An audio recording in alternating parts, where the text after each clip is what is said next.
Hello, students of BSc Part 2nd. Here I am Dr. Raksha Mishra. Today I will take your topic of secondary growth in dicot roots in continuing to the previous lectures of the unit 3rd. In the previous lectures, we have discussed about the normal secondary growth in the dicot and monocot stem. In those chapters, we have learned that what is the stellar region and what is the extrastellar region and what is the importance of cambium. The same thing we'll study here also, but for your knowledge, I want to recall about these three topics which are very important in this topic in this lecture also.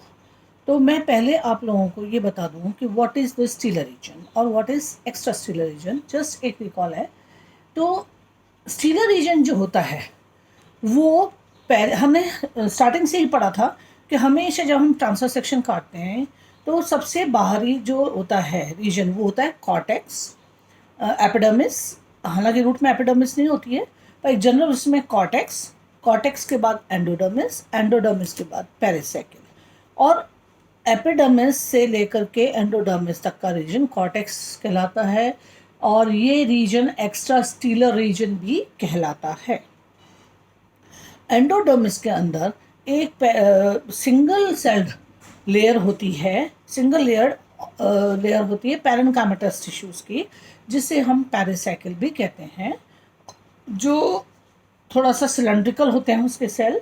और इस pericycle से अंदर पित्त तक का जो reason होता है वो स्टीलर रीजन कहलाता है. और स्टीलर रीजन के अंदर हमने पाया था कि xylem, vascular bundles, xylem and phloem पाए जाते हैं. स्टेम के अंदर vascular bundles conjoint collateral open भी होते हैं और क्लोज भी होते हैं. Open because cambium is present in between the xylem and phloem. पर in the case of roots देखिए क्या डिफरेंस है. जाइलम और फ्लोएम एक पेरिफेरी पे नहीं होते, ये एक रेडियल रिंग में प्रेजेंट होते हैं. ऑल्टरनेट टू एकांतर, एक दूसरे के एकांतर होते हैं, alternate to each other. Means एक अगर जाइलम है तो दूसरा फ्लोएम होगा, फिर तीसरा जाइलम होगा और चौथा फ्लोएम होगा. तो ऑल्टरनेटली अरेंज्ड होते हैं ये. और एक और बात इसमें पाई जाती है कि यहाँ पर इसके अंदर जो जाइलम फ्लोएम होते हैं इनके नंबर भी फिक्स्ड होते हैं. अगर सपोज 2 हैं जाइलम, 2 फ्लोएम है तो डायाक, उसको डायाक कहते हैं. और अगर 3 हैं तो ट्रायाक और 4 हैं तो टेट्राक. ये मैं इसलिए बता रही हूँ, ये आपके आगे काम में आएगा जब हम इसको स्टडी करेंगे आगे, तो इसमें समझ में आना चाहिए कि डायाक क्या होता है और टेट्राक क्या होता है. ट्रायाक और टेट्राक और पेंटाक क्या होते हैं ये. अब हम इसको थोड़ा सा सेकेंडरी ग्रोथ रूट्स के अंदर क्या होती है उसका इंट्रोडक्शन ले लेते हैं. तो ज़्यादातर सेकेंडरी ग्रोथ जो होती है वो सामान्यतः जिम्नोस्पर्म और द्विबीजपत्री जो पौधे होते हैं उनकी जड़ों में पाई जाती है. जो एक बीजपत्री पौधे होते हैं उनमें द्वितीयक वृद्धि अनुपस्थित होती है. ये हमेशा ही प्राइमरी कंडीशन या प्राथमिक अवस्था में रहते हैं. जड़ों में जो द्वितीयक वृद्धि होती है उसका मुख्य कारण उसके एक्सटेंडेड शूट सिस्टम को समुचित आधार प्रदान करना होता है और पौधे के पोषण एवं जल पूर्ति करना होता है. क्योंकि सेकेंडरी ग्रोथ नहीं होगी तो प्लांट को विड्थ में या व्यास में उसको कौन बढ़ाएगा. और रूट्स की इसलिए ज़रूरत होती है कि रूट्स भी जब तक चौड़ी और बड़ी नहीं होंगी तब तक वो नीचे जा कर के या अपने आसपास से दूर तक जा कर के मिनरल्स और न्यूट्रिएंट्स कैसे एब्जॉर्ब करेंगी और प्लांट्स को पहुंचाएंगे. द्विबीजपत्री पौधों को मूल जो सेकेंडरी प्लांट्स होते हैं उनके रूट्स में द्वितीयक वृद्धि का जो प्रारंभ होता है वो प्राथमिक संरचना बनते ही एक्सियल ग्रोथ से, एपिकल ग्रोथ से के पीछे जो भाग होता है वहाँ से शुरू हो जाता है. और अगर हम इसको और अच्छे देखें तो हम ये भी कह सकते हैं कि मूल में, रूट्स में जो वेस्कुलर कैम्बियम और कॉर्क कैम्बियम की सक्रियता से इन दोनों के कैम्बियम के दोनों और केंद्र की तरफ परिधि की ओर नव ऊतकों का परिवर्धन या डेवलपमेंट होता है।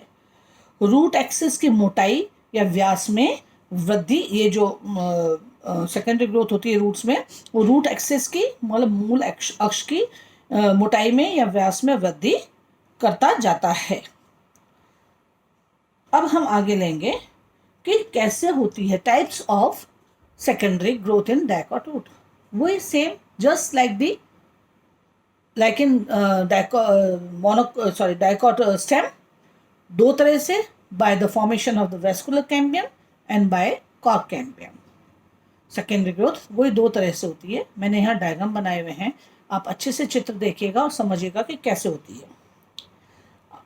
अब पहले तो ये है कि इनके बीच में कैम्बियम ही नहीं है, ऑल्टरनेटली अरेंज्ड हैं, तो ये कैसे ग्रोथ होगी विदाउट कैम्बियम। तो अब हम सबसे पहले पढ़ेंगे formation of the vascular cambium.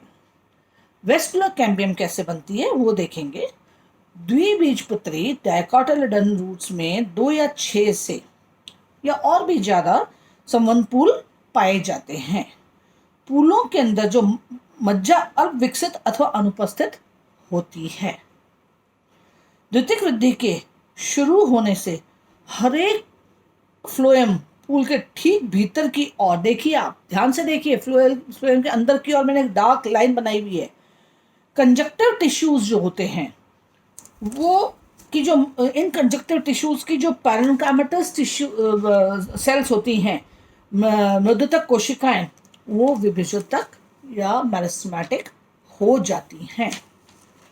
मैं दोबारा बोल रही हूँ, सामने आपके डायग्राम है, इसमें देखिए बीच के अंदर वेस्कुलर रीजन के अंदर xylem alternating the phloem present है, और इसमें जो फ्लोएम है, गोल से जो फ्लोएम है, उनके नीचे के कंजक्टिव टिश्यूज के पैरेन्काइमेटस सेल्स जो होते हैं, वो सिर्फ फ्लोएम के नीचे वाले हिस्से के, वो मेरिस्टेमेटिक हो जाते हैं और एधा की या कैम्बियम की एक स्ट्रिप या पट्टी का निर्माण करते हैं। देखिए कैम्बियम स्ट्रिप, फ्लोएम के नीचे कैम्बियम स्ट्रिप नजर आ रही है, ये कैम्बियम स्ट्रिप बन जाती है और इस प्रकार कैम्बियम की उतनी ही पट्टियां बनती हैं जितने की फ्लोएम पूल होते हैं। क्योंकि फ्लोएम के नीचे बन रही है, अगर सपोज 4 है तो 4 ही पट्टियां बनेंगी। और डायक में जैसे डायक है तो उसमें 2, ट्रायक है तो उसमें 3 और टेट्रा है तो 4। इसी समय जब ये कैम्बियम स्ट्रिप बन रही होती है तो इसी समय जो प्रोटोजाइलम है, ऊपर प्रोटोजाइलम के मतलब जाइलम का जो ऊपर वाला हिस्सा है प्रोटोजाइलम, उसके जो सामने पैरासाइकिल है, प्रोटोजाइलम आपको समझ में आ गया, ऊपर का नुकीला हिस्सा इस प्रोटोजाइलम, और इस प्रोटोजाइलम के जो सामने पैरासाइकिल होती है उसकी कोशिकाएं, सिर्फ उतनी कोशिकाएं जो जाइलम के प्रोटोजाइलम के सामने, वो मेरिस्टेमेटिक हो जाती हैं, जिससे यहाँ पे भी एधा की पट्टियां बनती हैं। अब दोनों प्रकार की मेरिस्टेमेटिक पट्टियां, मतलब फ्लोएम का ठीक नीचे वाली और जो जाइलम है उसके परिधम के जो ऊपर वाली परिधम की जो मेरिस्टेमेटिक है वो पट्टी एक दूसरे से मिलकर एधा की कैम्बियम की लहरदार अविरल वलय रिंग बनाती है, जो मैं सेकंड डिवीजन में दिखा रही हूँ। मीन्स फ्लोएम के नीचे वाली कैम्बियम स्ट्रिप, जाइलम के ऊपर पैरासाइकिल वाली कैम्बियम स्ट्रिप जो मेरिस्टेमेटिक हो चुकी है, वो अब फैलना शुरू कर देती हैं दोनों तरफ और मिल जाती हैं और मिलकर के एक लहरदार wavy cambium ring, complete ring बनाती हैं। परंतु ये रिंग क्या है? वेवी है। अब दोनों प्रकार की जो ये जो वलय फ्लोएम समूह के नीचे की ओर और जाइलम समूह के ऊपर की ओर स्थित होती है, जो एक एधा के सामान्य स्थिति है। अब ये ध्यान रहना चाहिए कि स्तंभ में भी संवहन पूल में एधा के बाहर फ्लोएम और भीतर की तरफ जाइलम स्थित होता है, बिल्कुल स्टेम की तरह। जैसे स्टेम में भी बाहर फ्लोएम बनते हैं और नीचे अंदर की तरफ जाइलम बनते हैं। अब आगे का देखिए, संवहन एदा मीन्स वैस्कुलर कैम्बियम बन गई जो लहरदार है, अब पूर्ण रूप से सेकेंडरी मेरिस्टेमेटिक हो जाती है। सबसे पहले एदा वलय मूलों में अंडाकार। अब क्या होता है, अब हम लेंगे एक्टिविटी ऑफ द कैम्बियम, कैसे इसमें एक्टिविटी होती है कैम्बियम में। कैम्बियम या संवहन एदा वलय की जो कोशिकाएं परिणत विभाजन द्वारा मीन्स इस कैम्बियम की जो कोशिकाएं होती हैं वो पेरिक्लिनल डिवीजन द्वारा परिधि की ओर मीन्स टुवर्ड्स द एंडोडर्मिस और पेरिसाइकिल, परिधि की ओर या कॉर्टेक्स की ओर और भीतर मूल के केंद्रीय भाग की ओर, दोनों ओर नई कोशिकाएं बनाती हैं। इस रिंग का वह भाग जो फ्लोएम पूल के भीतर की ओर स्थित रहता है, ये देखिए जो अंदर की तरफ स्थित है, फ्लोएम में नीचे स्ट्रिप बनी थी कैम्बियम और फिर वो जुड़ गई थी, तो ये जो स्ट्रिप है, ये स्ट्रिप बहुत ज़्यादा एक्टिव हो जाती है और द्वितीयक ऊतकों का अनुपात भी इन्हीं भागों में अधिक होता है। और इन क्षेत्र, ये जो क्षेत्र है मीन्स फ्लोएम के नीचे वाला जो क्षेत्र है, संवहन कैम्बियम द्वारा भीतर की ओर बनाने वाली कोशिकाओं की दर बाहर की बनने वाली मीन्स टुवर्ड्स द पेरिफेरी, जो जाइलम की तरफ, जो जाइलम के ऊपर की तरफ जो है, उन कोशिकाओं की तुलना में नीचे की जो कोशिकाएं होती हैं फ्लोएम के नीचे की, वो ज़्यादा एक्टिव होती हैं और ज़्यादा सेकेंडरी टिश्यूज बनाती हैं।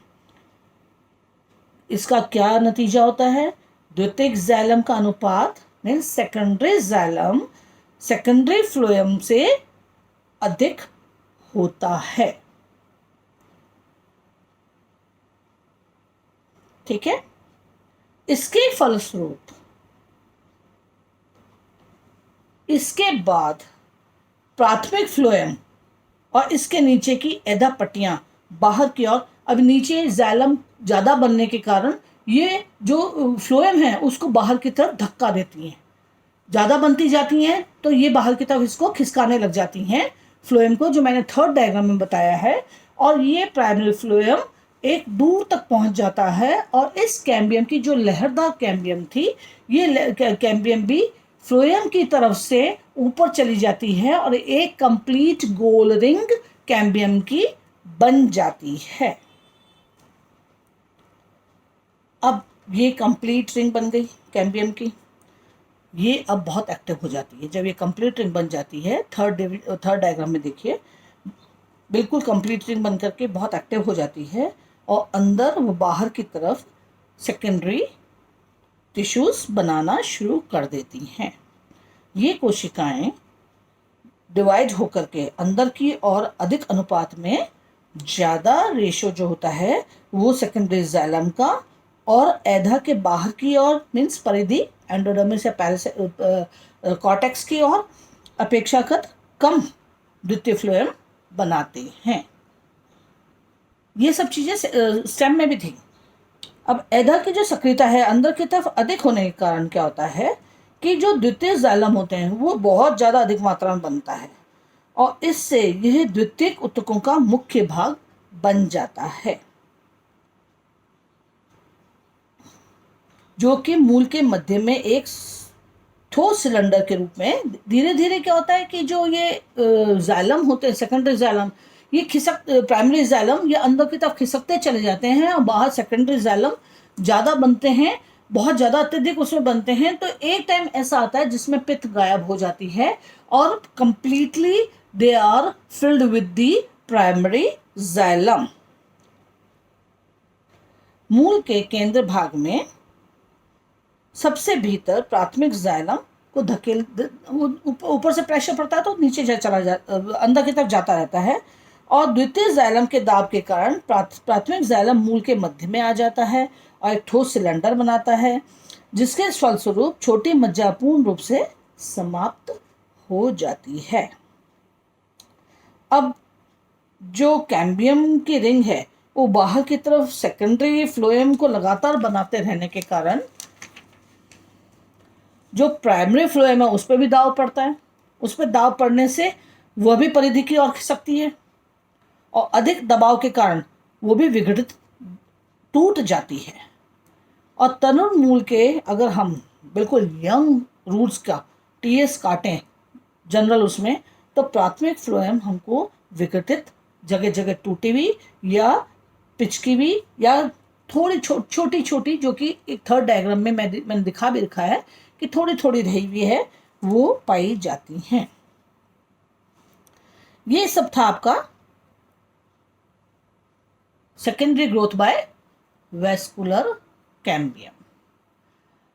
अब ये तो हमने देखा स्टीलर रीजन के अंदर कैसे सेकेंडरी ग्रोथ हुई, कैसे secondary xylem, primary phloem, secondary phloem बने, और कैसे जो है अंदर से वेस्कुलर रीजन जो था उसकी विड्थ, व्यास जो है वो बढ़ी रूट्स की। अब हम देखेंगे कॉर्क कैसे बनती है, क्योंकि अब एक्स्ट्रा स्टीलर रीजन के भी हमको डिवीजन देखना है, सेकेंडरी ग्रोथ देखनी है, तो उसको हम सेकेंड टॉपिक ले रहे हैं, कॉर्क कैम्बियम।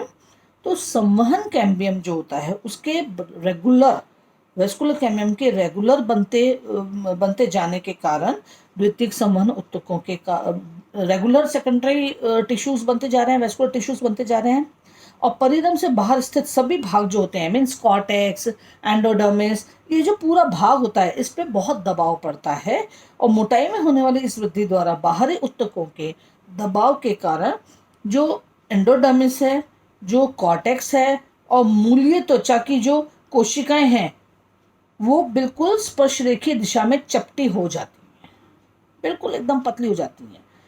और इससे पहले कि वो शक्त विषक्त हों, बढ़ते दबाव के कारण निरंतर द्वितीय ऊतकों की संरक्षण प्रदान करने के लिए अब द्वितीय ऊतक वहां पहुंच चुके हैं, तो अब उनकी भी संरक्षा जरूरी है।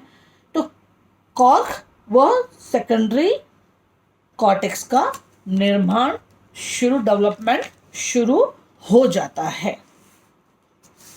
जो परिरंग की कोशिकाएं होती हैं, पेरिसाइकिल की जो कोशिकाएं होती हैं, वो मेरिस्टेमेटिक हो जाती हैं और टेंजेंशियल डिवीजन शुरू कर देती हैं।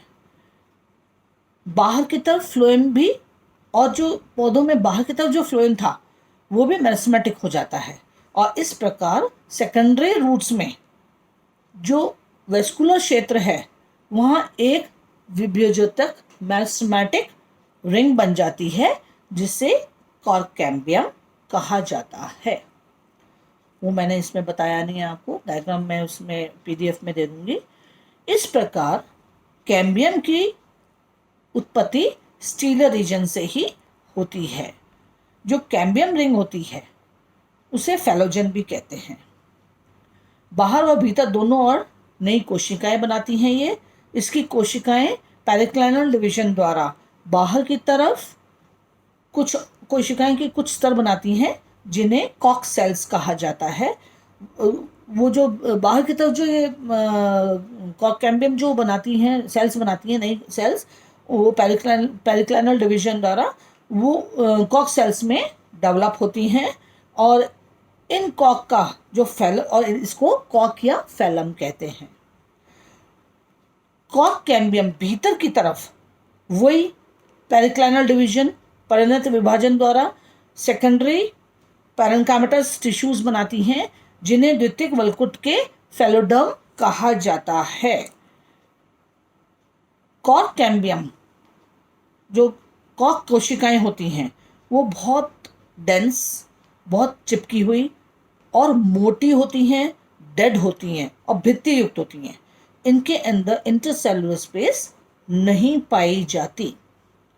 फैलोडर्म या जो फैलोडर्म होता है वो सेकेंडरी कॉर्टेक्स भी कहलाता है। इसकी जो कोशिकाएं होती हैं वो पैरेन्काइमेटस होती हैं।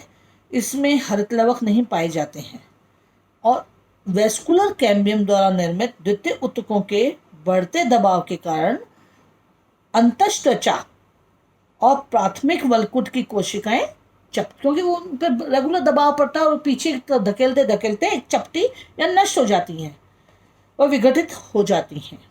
मूल्य त्वचा कोशिकाएं पहले ही नष्ट हो जाती हैं। काक क्षेत्र में, कॉर्क के रीजन में विभिन्न स्थानों पे स्टोमेटास बन जाते हैं, वातरंग बन जाते हैं। काक कोशिकाएं भी काक कोशिकाएं भीतर स्थित जो मूल कोशिकाएं हैं, जल हानि और सूक्ष्म जीवों से उसकी संरक्षा करते हैं। और इसको फैलम या फैलोजन या द्वितीय वल्कुट फैलोडम के तीनों स्तरों को, मीन्स फैलम जिसको हम काक भी कहते हैं, कॉर्क एधा, कॉर्क कैम्बियम या फैलोजन भी कहते हैं, सेकेंडरी कॉर्टेक्स या फैलोडर्म भी कहते हैं, इन सब को सम्मिलित रूप से पैराडर्म कहा जाता है। ये हम डायकोट स्टेम में भी पढ़ चुके हैं। रूट्स में काक स्तर के बनने के बाद इसके बाहर के सभी भाग जैसे अंतःत्वचा, कॉर्टेक्स, मूली त्वचा सब नष्ट होकर के बार्क का निर्माण करते हैं, छाल का निर्माण करते हैं। स्तंभ से अगर देखा जाए मूल के अंदर, तो मूल में जो छाल होती है वो कम मोटी होती है। मूल में परिरंभ की छाल के निर्माण में भी, मूल का जो परिरंभ होता है वो भी छाल के, मीन्स पेरिसाइकिल भी बार्क के फॉर्मेशन में भाग लेती है। ये सारा मैंने जो आपको बताया, this is all about the secondary growth in dicot roots. Thank you.